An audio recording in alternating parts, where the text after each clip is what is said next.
Hard to believe, but imagine this can solve any problem in the world.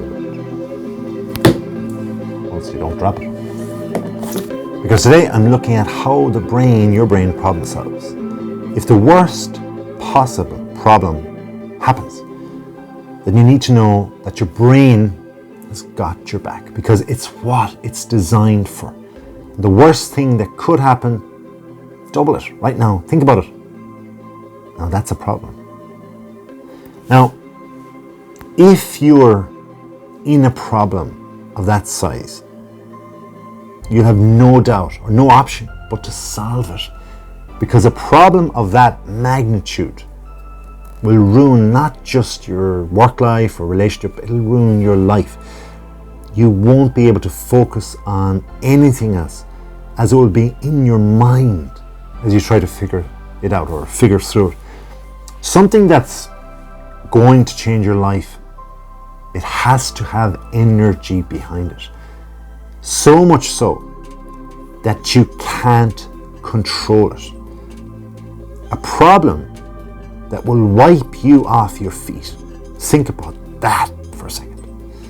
A thing you've never seen coming.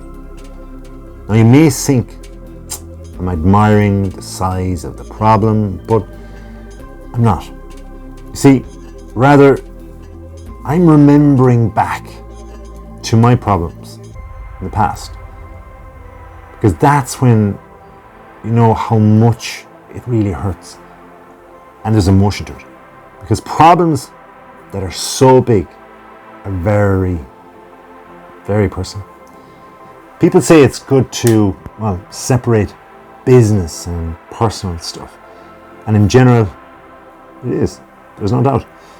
But when a problem comes that's so bad and it flicks your business and your plans aside and destroys your personal life, that's when you know you have to pivot. Because by that stage, your choices are, let's face it, they're limited, if at all, there. And from that, you can either crumble and be down in the dumps, or instead, you can react and see it as an opportunity to improve. Because when things in your business and your personal life hit like a tsunami, you've nothing left to do but just pick up the pieces and try from there and try again. You need to just go. After all of our brains, they love challenges. And this is the thing about our brains. It was built for them, for these huge challenges. Let's look historically, because then is when you hunted and gathered. You didn't have all of the sophistication of the present day. Back then, your first thought every morning was things like, well, where will I get food? Because there was no way you could hop out of bed and jog downstairs and just pull open your refrigerator to serve yourself up to something fresh, clean and tasty even. You wouldn't have stairs for a start, nor would you even have a bed. Think about that for a second. If you were lucky, and really lucky, you'd be huddled under a tree, or you may have found even a shelter of sorts outside, something to call your home, if only for the temporary day or two. As for a refrigerator or an oven or even a microwave or anything with a plug, they never existed back then. They weren't even conceived. So all you had was yourself and your instincts. But in many ways, your brain was wired for that. Now sure, it would be an initial stress if your world comes tumbling down, and if it happens to us all at the same time, that's tough too.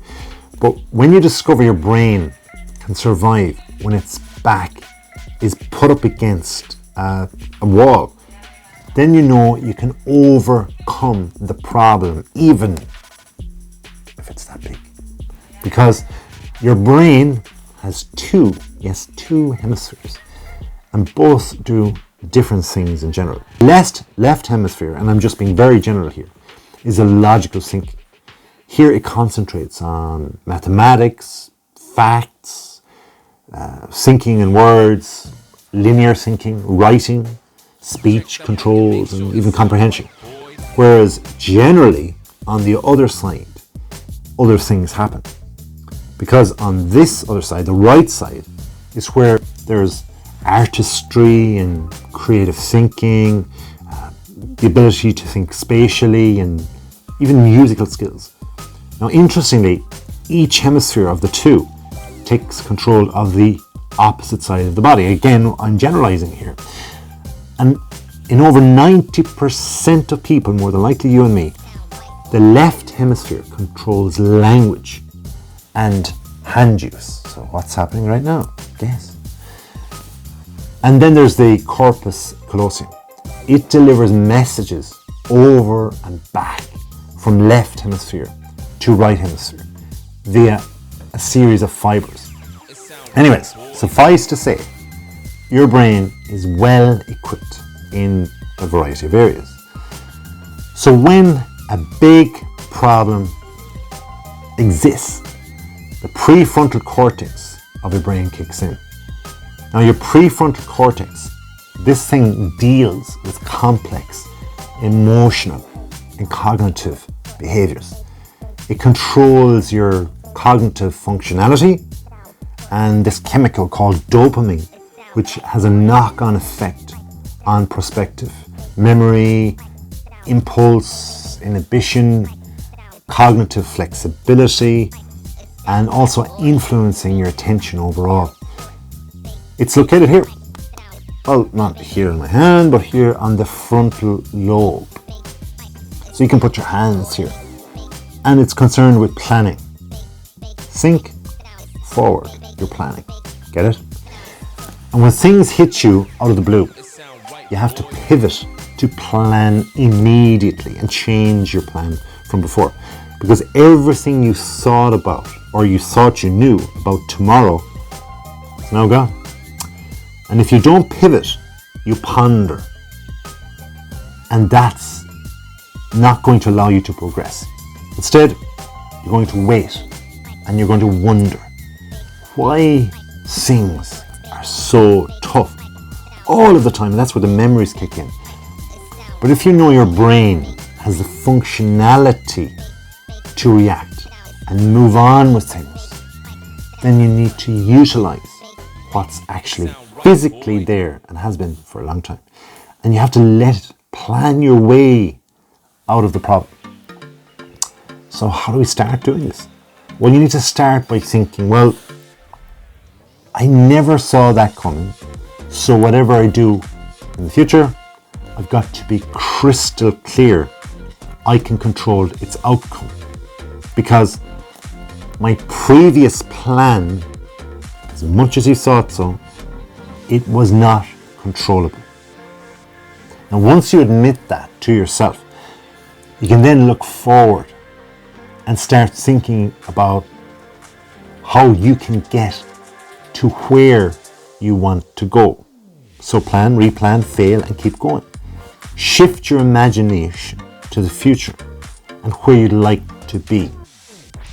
If you want to be beyond the problem, or this giant problem that you've experienced right now, you need to have an aim that's free of that distraction.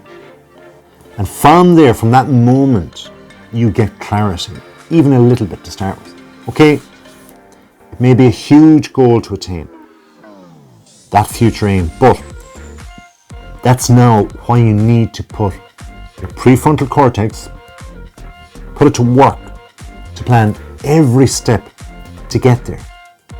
And when it gets to work on this planning, it will have to be aware of outside forces, because that could throw you off and push you away from your course. That's where your experience comes in. Now, I mentioned memory. There can also just be the word experience, because you've learned from the problem that you've already had, and it set you on this new course in the first place. So if you see the problem as a new way to learn better, you'll actually improve, and then your overall skills and your skill sets will improve as a result. So the question is, will all of this be challenging? Yeah, you bet. Will it be easy? Well, if it's a huge problem, no. But you've got the brain to do it, so you've got to use it. Now, will it take time? Perhaps. More than likely, it will, for sure.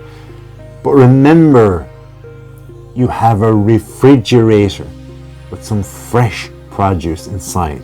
So, sit a while, eat, and then start, or at least begin to start to figure out your next step before you set off on this new and rewarding journey. So, hope you've enjoyed the video. If you have, well, click that subscribe button. Have a great day.